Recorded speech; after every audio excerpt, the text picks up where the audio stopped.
আসসালামু আলাইকুম প্রিয় ভিউয়ার্স, আশা করি আল্লাহর অশেষ রহমতে সবাই ভালো আছেন।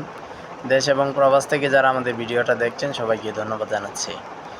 যে যেখান থেকে পারেন ভিডিওটা শেয়ারের মাধ্যমে আপনাদের আপনজনকে দেখানোর চেষ্টা করবেন। মুরগির বাজার বেড়েছে, সারা বাংলাদেশে 130 থেকে শুরু করে 170 পর্যন্ত কেনাবেচা হচ্ছে। বন্যার পানির কারণে বিভিন্ন জায়গায় দাম কমেছিল, কিছুটা পানি নামাতেই কিন্তু দাম বেড়েছে। বৃহস্পতিবার যাচাই বাছাই করে মুরগি বিক্রি করবেন, কেউ প্রতারিত হয়েন না। আনুমানিকভাবে একটা কথায়, কারো কথায়, আমার কথায়ও না, কারো কথায় বিক্রি করবেন না। আপনি নিজে যাচাই বাছাই করে রেটগুলো আপনার হিসাবের সাথে মিলিয়ে তারপর বিক্রি করবেন। সোনালি 240 থেকে 60 টাকায়, কালার বা টাইগারসে সুবর্ণরা সুপার হাইব্রিড এই সবগুলো 230-40-এর মধ্যে কেনাবেচা হচ্ছে। ব্রাউন কক 220-এর মধ্যে হচ্ছে। ব্রাউন লেয়ার, রিজেক্ট লেয়ার এগুলো কেনাবেচা হচ্ছে 260 থেকে 70-এর মধ্যে। যে যেখান থেকে ভিডিওটা দেখেছেন সবাইকে ধন্যবাদ জানাচ্ছি। ব্রয়লার বাচ্চা 41 টাকায় 38 থেকে 41 ডিস্ট্রিবিউশন করা হয়েছে, সেই সাথে 3200 কিছু কিছু কোম্পানির আছে।